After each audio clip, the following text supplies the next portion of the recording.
10ನೇ ತರಗತಿ ವಿದ್ಯಾರ್ಥಿಗಳಿಗೆ ಸ್ವಾಗತ. ಈಗ ನಿಮ್ಮ ಸಮಾಜ ವಿಜ್ಞಾನ ಮಾದರಿ ಪ್ರಶ್ನೆ ಪತ್ರಿಕೆ 1 ಮಂಡಳಿ ಬಿಡುಗಡೆ ಮಾಡಿದಂಥ ಮಾದರಿ ಪ್ರಶ್ನೆ ಪತ್ರಿಕೆ 1ರ ಉತ್ತರಗಳನ್ನು ನೋಡೋಣ. ಈಗ ನೋಡಿ, ಮೊದಲಿಗೆ ಏನು ಕೇಳಿದ್ದಾರೆ, ಈ ಪ್ರತಿಯೊಂದು ಪ್ರಶ್ನೆ ಅಥವಾ ಅಪೂರ್ವ ಹೇಳಿಕೆಗಳಿಗೆ 4 ಆಯ್ಕೆಗಳನ್ನು ನೀಡಲಾಗಿದೆ. ಅವುಗಳಲ್ಲಿ ಸೂಕ್ತವಾದ ಉತ್ತರವನ್ನು ಆರಿಸಿ ಅದರ ಕ್ರಮಾಕ್ಷರದೊಡನೆ ಪೂರ್ಣ ಉತ್ತರವನ್ನು ಬರೆಯಿರಿ ಎಂದಿದ್ದಾರೆ. ಪಂಜಾಬ್ ಪ್ರಾಂತ್ಯವನ್ನು ಬ್ರಿಟಿಷ್ ಸಾಮ್ರಾಜ್ಯದೊಂದಿಗೆ ವಿಲೀನಗೊಳಿಸಿದ ಗವರ್ನರ್ ಜನರಲ್. ನೋಡಿ, ನಿಮಗೆಲ್ಲ ಗೊತ್ತೇ ಇದೆ, ಪಂಜಾಬ್ ಪ್ರಾಂತ್ಯವನ್ನು ಬ್ರಿಟಿಷ್ ಸಾಮ್ರಾಜ್ಯದೊಂದಿಗೆ ವಿಲೀನಗೊಳಿಸಿದ ಗವರ್ನರ್ ಜನರಲ್ ಡಾಲ್ ಹೌಸಿ. ಉತ್ತರ ಬಿ. ಇನ್ನು ಎರಡನೇದು ನೋಡಿ, 1935ರ ಭಾರತ ಸರ್ಕಾರ ಶಾಸನವು ಭಾರತದ ಸಂವಿಧಾನ ರಚನೆಯ ತಳಹದಿ ಎಂದು ಪರಿಗಣಿಸಲ್ಪಟ್ಟಿದೆ. ಏಕೆಂದರೆ ಅದು ಒಕ್ಕೂಟ ವ್ಯವಸ್ಥೆಯನ್ನು ಜಾರಿಗೆ ತಂದಿತು. 1935ರ ಭಾರತ ಸರ್ಕಾರ ಶಾಸನವು ಒಕ್ಕೂಟ ವ್ಯವಸ್ಥೆಯನ್ನು ಜಾರಿಗೆ ತಂದಿತು.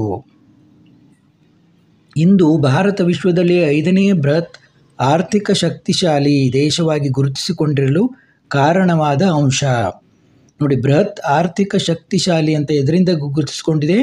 1991ರಲ್ಲಿ ಜಾರಿಗೆ ತಂದಂಥ ಜಾಗತೀಕರಣ ಮತ್ತು ಉದಾರೀಕರಣ ನೀತಿಯಿಂದ ಇಂದು ಭಾರತ ವಿಶ್ವದಲ್ಲಿ 5ನೇ ಬೃಹತ್ ಶಕ್ತಿಶಾಲಿ ದೇಶ ಅಂತ ಗುರುತಿಸಿಕೊಂಡಿದೆ. ಇದನ್ನು ನೀವು ತಿಳ್ಕೋಬೇಕು. ಜಾಗತೀಕರಣ ಮತ್ತು ಉದಾರೀಕರಣ ನೀತಿ ತುಂಬ ಮುಖ್ಯವಾದುದು. ಇದರಿಂದ ಇದು 5ನೇ ಬೃಹತ್ ಆರ್ಥಿಕ ಶಕ್ತಿಶಾಲಿಯಾಗಿ ಭಾರತ ಎಂದು ಮಾರ್ಪಾಟಾಗಿದೆ. 1976ರ ನಾಗರಿಕ ಹಕ್ಕುಗಳ ಸಂರಕ್ಷಣಾ ಕಾಯ್ದೆಯ ಪ್ರಕಾರ, ನೋಡಿ, 1976ರ ನಾಗರಿಕ ಹಕ್ಕುಗಳ ಸಂರಕ್ಷಣಾ ಪ್ರಕಾರ ಇಲ್ಲಿ ತೆಳಗೆ ಕೊಟ್ಟದರಲ್ಲಿ ಯಾವುದು ಸರಿಯಾಗಿದೆ? ಅಸ್ಪೃಶ್ಯತೆಯ ಆಚರಣೆಯು ಶಿಕ್ಷಾರ್ಹವಾದ ಅಪರಾಧವಾಗಿದೆ. ಅಸ್ಪೃಶ್ಯತೆಯ ಆಚರಣೆಯು ಶಿಕ್ಷಾರ್ಹ ಅಪರಾಧವಾಗಿದೆ. ಇನ್ನು 5ನೇದು ನೋಡಿ, MRPL ವಿರುದ್ಧ ಚಳುವಳಿಯನ್ನು ನಡೆಸಲು ಕಾರಣ ಏನು? ತೈಲ ಕಾರ್ಯಾಗಾರದಿಂದ ಬರುವ ರಾಸಾಯನಿಕ ತ್ಯಾಜ್ಯಗಳಿಂದ ಪರಿಸರ ರಕ್ಷಣೆ, ಇದು ಚಳುವಳಿಗೆ ಮುಖ್ಯ ಕಾರಣ. ಭಾರತದ ಭೌಗೋಳಿಕ ವಿಭಾಗಗಳಲ್ಲಿ ಅತಿ ದೊಡ್ಡದಾಗಿರುವುದು. ನೋಡಿ, ಭಾರತದ ಭೌಗೋಳಿಕ ವಿಭಾಗಗಳನ್ನು ಇಲ್ಲಿ ಹೆಸರು ಕೊಟ್ಟಿದ್ದಾರೆ. ಅದರಲ್ಲಿ ಅತಿ ದೊಡ್ಡದಾಗಿರುವುದು ಯಾವುದು? ನೋಡಿ, ಅದರಲ್ಲಿ ಅತಿ ದೊಡ್ಡದಾಗಿರುವುದು ಪರ್ಯಾಯ ಪ್ರಸ್ಥಭೂಮಿ ಭೌಗೋಳಿಕ ವಿಭಾಗಗಳಲ್ಲಿ ಅತ್ಯಂತ ದೊಡ್ಡದಾಗಿದೆ. ದೇಶದ ಆದಾಯ ಮತ್ತು ಸಂಪತ್ತನ್ನು ಯಾವುದೇ ತಾರತಮ್ಯವಿಲ್ಲದೆ ಸಮಾಜದ ಎಲ್ಲ ಜನತೆಗೆ ಸಮಾನವಾಗಿ ಹಂಚುವುದು. ಇದು ಎಂಥ ನ್ಯಾಯ ಅನಿಸ್ಕೊಳ್ತದೆ? ಸಮಾನವಾಗಿ ಹಂಚುವುದು ಸಾಮಾಜಿಕ ನ್ಯಾಯ. ಇದಕ್ಕೆ ನಾವೇನಂತೀವಿ? ಸಾಮಾಜಿಕ ನ್ಯಾಯ. ಸುಹಾಸನು 68,000 ರು ಮೌಲ್ಯದ LED ಟಿವಿಯನ್ನು ಒಂದು ಅಂಗಡಿಯಿಂದ ಕೊಂಡಿರುತ್ತಾನೆ. ಅದು ವಾರಂಟಿಗೆ ಮುನ್ನವೇ ಹಾಳಾಗುತ್ತದೆ. ಅಂಗಡಿಯ ಮಾಲೀಕನು ಸುಹಾಸನ ದೂರನ್ನು ಪರಿಗಣಿಸುವುದಿಲ್ಲ. ಆಗ ಸುಹಾಸನು ದೂರನ್ನು ಸಲ್ಲಿಸಬೇಕಾದದ್ದು ಎಲ್ಲಿ? ಆತ ಜಿಲ್ಲಾ ಆಯೋಗಕ್ಕೆ ತನ್ನ ದೂರನ್ನು ಸಲ್ಲಿಸಬೇಕು. ಈ ಪ್ರತಿಯೊಂದು ಪ್ರಶ್ನೆಗೂ ಒಂದೊಂದು ವಾಕ್ಯದಲ್ಲಿ ಉತ್ತರ ಬರೆಯಿರಿ ಅಂತ ಇಲ್ಲಿ ಒಂದೊಂದು ಪ್ರಶ್ನೆಗೆ ಒಂದೊಂದು ಅಂಕ. ನೋಡಿ, ಸಹಾಯಕ ಸೈನ್ಯ ಪದದಿಂದ ಬ್ರಿಟಿಷರಿಗೆ ತಮ್ಮ ಸೈನ್ಯದ ನಿರ್ವಹಣೆ ಸುಲಭವಾಯಿತು ಹೇಗೆ? ಅಡಾಲ್ಫ್ ಹಿಟ್ಲರ್ ಕಂದು ಅಂಗಿ ದಳ ಸ್ಥಾಪಿಸಿದನು ಏಕೆ? ಹೀಗೆ ಈ ಪ್ರಶ್ನೆಗಳನ್ನು ಕೇಳಿದ್ದಾರೆ. ನೋಡಿ, ಈ ಪ್ರಶ್ನೆಗಳಿಗೆ ಪ್ರಶ್ನೆ ಮತ್ತು ಉತ್ತರಗಳು ನಿಮಗೆ ಬರ್ಕೊಳ್ಳಿಕ್ಕೆ, ನೋಟ್ಸದು ಮಾಡ್ಕೊಳ್ಳಿಕ್ಕೆ ಸುಲಭ ಆಗಲಿ ಅಂತ ನಾನು 2 ಕೂಡಿ ಕೊಡ್ತಾ ಇದ್ದೀನಿ. ಈಗ ನೋಡೋಣ ಬನ್ನಿ. ನೋಡಿ, ನಿಮ್ಮ ಮಾದರಿ ಪ್ರಶ್ನೆ ಪತ್ರಿಕೆಯ 9ನೇ ಪ್ರಶ್ನೆ, ಸಹಾಯಕ ಸೈನ್ಯ ಪದ್ಧತಿಯಿಂದ ಬ್ರಿಟಿಷರಿಗೆ ತಮ್ಮ ಸೈನ್ಯದ ನಿರ್ವಹಣೆ ಸುಲಭವಾಯಿತು ಹೇಗೆ? ನೋಡಿ, ಹೇಗೆ ಸೈನ್ಯದ ನಿರ್ವಹಣೆ ಅವರಿಗೆ ಸುಲಭವಾಯಿತು? ಸಹಾಯಕ ಸೈನ್ಯ ಪದ್ಧತಿಯ ಅಡಿಯಲ್ಲಿ ದೇಶಿ ರಾಜರು ತಮ್ಮ ಸಂಸ್ಥಾನದಲ್ಲಿ ಬ್ರಿಟಿಷ್ ಸೈನ್ಯದ ತುಕಡಿಯನ್ನು ಇಟ್ಟುಕೊಳ್ಳಬೇಕಾಗಿತ್ತು. ಆದ್ದರಿಂದ ಅವರಿಗೆ ಸೈನ್ಯದ ನಿರ್ವಹಣೆ ಸುಲಭವಾಯಿತು. ನೋಡಿ, ಹೀಗೆ ಅವರು ಒಂದೊಂದು ದೇಶಿ ರಾಜರ ಹತ್ರ ಒಂದೊಂದು ತುಕಡಿಯನ್ನು ಇಟ್ಕೊಳ್ತಾ ತಮ್ಮ ದೊಡ್ಡ ಸೈನ್ಯವನ್ನೇ ಭಾರತದಲ್ಲಿ ಇಟ್ಟರು. ಇದರಿಂದ ಅವರಿಗೆ ಸೈನ್ಯದ ನಿರ್ವಹಣೆ ಸುಲಭ ಆಯಿತು. ಯಾಕಂದರೆ ಆ ಸೈನ್ಯದ ತುಕಡಿಯ ಖರ್ಚು ವೆಚ್ಚಗಳನ್ನೆಲ್ಲ ಆ ದೇಶಿ ರಾಜರೇ ನೋಡ್ಕೋಬೇಕಾಗ್ತಾ ಇತ್ತು. ಅಡಾಲ್ಫ್ ಹಿಟ್ಲರ್ ಕಂದು ಅಂಗಿ ದಳ ಸ್ಥಾಪಿಸಿದನು ಏಕೆ? ಗಲಭೆಗಳನ್ನು ಮಾಡಿ ಜನರಲ್ಲಿ ಭೀತಿ ಹುಟ್ಟಿಸಲು ಅಡಾಲ್ಫ್ ಹಿಟ್ಲರ್ ಕಂದು ಅಂಗಿ ದಳ ಸ್ಥಾಪಿಸಿದನು. ಇದು ಅಡಾಲ್ಫ್ ಅಂತ ಆಗಬೇಕಿಲ್ಲಿ. ಅಡಾಲ್ಫ್ ಹಿಟ್ಲರ್ ಕಂದು ಅಂಗಿ ದಳ ಸ್ಥಾಪಿಸಿದನು. ಉಪಪ್ರಾದೇಶಿಕವಾದ ಬೆಳೆಯಲು ಪ್ರಮುಖ ಕಾರಣವೇನು? ನೋಡಿ, ಪ್ರಾದೇಶಿಕವಾದ ನಾವು ಎಲ್ಲೆಲ್ಲೂ ನೋಡ್ತೀವಿ. ಆ ಒಂದು ಪ್ರದೇಶ ಹಿಂದುಳಿದಿದೆ, ಈ ಪ್ರದೇಶ ಹಿಂದುಳಿದಿದೆ ಅಂತ ವಾದವನ್ನು ಮಾಡೋದನ್ನು ನಾವು ಕೇಳ್ತೀವಿ. ಇದಕ್ಕೆ ಏನು ಕಾರಣ? ಪ್ರಾದೇಶಿಕ ಅಸಮತೋಲನ. ನೋಡಿ, ಪ್ರಾದೇಶಿಕ ಅಸಮತೋಲನದಿಂದಾಗಿ ಈ ಉಪಪ್ರಾದೇಶಿಕವಾದ ಬೆಳೆಯಲು ಪ್ರಮುಖ ಕಾರಣವಾಗಿದೆ. ಪೂರ್ವಾಗ್ರಹ ಎಂದರೇನು? ಒಬ್ಬ ವ್ಯಕ್ತಿ ಅಥವಾ ಒಂದು ಸಮೂಹದ ಬಗ್ಗೆ ಹೊಂದಿರಬಹುದಾದ ಪೂರ್ವ ನಿರ್ಧಾರಿತ ಮನೋಭಾವನೆ. ಅಂದರೆ ನಾವು ಒಬ್ಬ ವ್ಯಕ್ತಿಯನ್ನು ಅಥವಾ ಒಂದು ಸಮೂಹನಾಗಲಿ ನಾವು ಮೊದಲೇ ಅಂದ್ಕೊಂಡ್ಬಿಟ್ಟಿರ್ತೀವಿ, ಈ ವ್ಯಕ್ತಿ ಹೀಗೆ, ಇವನು ಹೀಗೆ ಇದ್ದಾನೆ, ಇವನು ಕೆಟ್ಟಿದ್ದಾನೆ, ಇವನು ಒಳ್ಳೆಯವನಿದ್ದಾನೆ, ಅಥವಾ ಈ ಗುಂಪು ಒಳ್ಳೆಯದಿದೆ ಕೆಟ್ಟದಿದೆ ಅಂತ ನಾವು ಮೊದಲೇ ನಮ್ಮ ಮನಸ್ಸಿನಲ್ಲಿ ಅಂದ್ಕೊಂಡಿರ್ತೀವಿ. ಈ ಪೂರ್ವ ನಿರ್ಧಾರಿತ ಮನೋಭಾವನೆಗೆ ಪೂರ್ವಾಗ್ರಹ ಅಂತ ಕರಿತೀವಿ. 20ನೇ ಶತಮಾನದ ಅಚ್ಚರಿಯ ಲೋಹ ಎಂದು ಯಾವುದನ್ನು ಕರೆಯುತ್ತಾರೆ? ಬಾಕ್ಸೈಟ್ ಅದಿರನ್ನು 20ನೇ ಶತಮಾನದ ಅಚ್ಚರಿಯ ಲೋಹ ಎಂದು ಕರೆಯುತ್ತಾರೆ. ಬಾಕ್ಸೈಟ್ ಅದಿರನ್ನು 20ನೇ ಶತಮಾನದ ಅಚ್ಚರಿಯ ಲೋಹ ಎಂದು ಕರೆಯುತ್ತಾರೆ. ಪೆಟ್ರೋಲಿಯಂ ಅನ್ನು ದ್ರವರೂಪದ ಚಿನ್ನ ಎಂದು ಏಕೆ ಕರೆಯುತ್ತಾರೆ?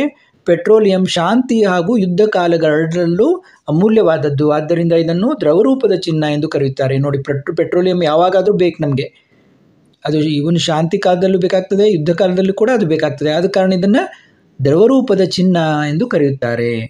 ಇನ್ನು ಪ್ರತ್ಯಕ್ಷ ತೆರಿಗೆಗೆ 2 ಉದಾಹರಣೆ ಕೊಡಿ ಎಂದಿದ್ದಾರೆ. ಪ್ರತ್ಯಕ್ಷ ತೆರಿಗೆ ಉದಾಹರಣೆಗಳು ವರಮಾನ ತೆರಿಗೆ, ಕಂಪನಿ ತೆರಿಗೆ, ಸಂಪತ್ತಿನ ತೆರಿಗೆ. ಇವೆಲ್ಲ ಪ್ರತ್ಯಕ್ಷ ತೆರಿಗೆಗೆ ಉದಾಹರಣೆಗಳು. ಇನ್ನು ಉದ್ಯಮಿ ಅಂತ ಯಾರನ್ನು ಕರಿತೀವಿ? ಒಂದು ಚಟುವಟಿಕೆಯನ್ನು ಕೈಗೆತ್ತಿಕೊಳ್ಳುವವನ್ನ ಉದ್ಯಮಿ ಎಂದು ಕರೆಯುತ್ತಾರೆ. ಏನಂತ ಕರೀತಾರೆ? ಉದ್ಯಮಿ ಎಂದು ಕರೆಯುತ್ತಾರೆ.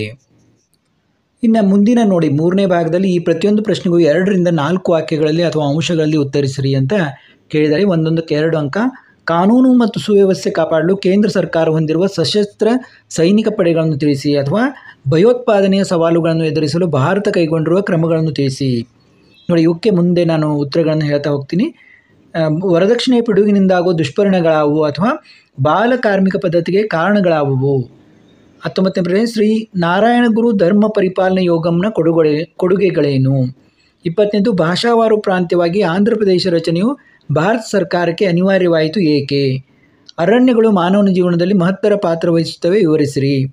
ಭಾರತದ ಕೃಷಿಯು ಮಾನ್ಸೂನ್ ಮಾರುತದೊಂದಿಗೆ ಆಡುವ ಜೂಜಾಟವಾಗಿದೆ, ಈ ಹೇಳಿಕೆಯನ್ನು ಸಮರ್ಥಿಸಿ. ಸಾರ್ವಜನಿಕ ಹಣಕಾಸಿನ ಮಹತ್ವವನ್ನು ಬರೆಯಿರಿ. ಮಾರ್ಚ್ 15 ವಿಶ್ವ ಗ್ರಾಹಕರ ದಿನವನ್ನಾಗಿ ಆಚರಿಸುತ್ತಾರೆ, ಏಕೆ?